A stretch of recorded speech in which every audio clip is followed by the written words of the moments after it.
Ինչ վիճակում է հիմա Աղետի գոտին, արդյոք այս 37 տարիների ընթացքում վերացել է Աղետի գոտի հասկացությունը։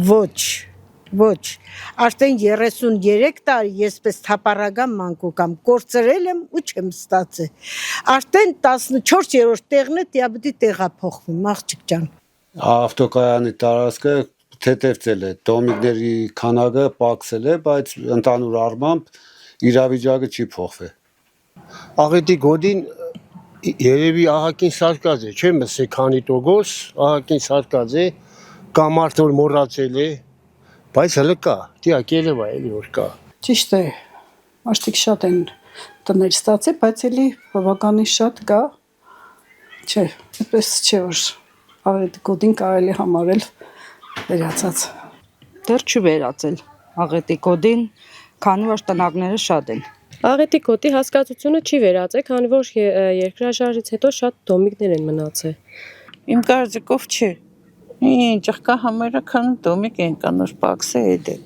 Ինձ համար չի վերացել, որովհետև 33 արդեն 33 տարի ապրում եմ այս բնակում։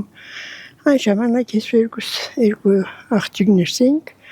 ընտանիքս բազմացել է։ Իսկում ղեկավարման տարիներին են ավելի շատ շինարարական աշխատանքներ կատարվել ու մարդիկ տնակներից նոր տներ են տեղափոխվել։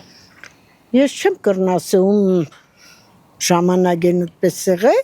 համենայն դեպս ամեն ղեկավար իր գործը արել է։ Այդ կդրվածքով որ վերցնենք Վարդան Ղուկասյանի ժամանակ է ավելի շատ շինարարություն եղել, քան մնացած է։ Թե ես կարող եի ասել Վարդան Ղուկասյանի ժամանակ, բայց համենայն դեպս բոլորն էլ այդպես ուշադրություն չեն դարձնում տնակ հասկացողությունը։ Հիմա էլ հույսեր կուտան, բայց հա քաղաքապետ փոխվավ, հա եկան, հա գնացին, Գյումրին աշ вообще քաղաքապետի չունենք, այդպես կոպիցած։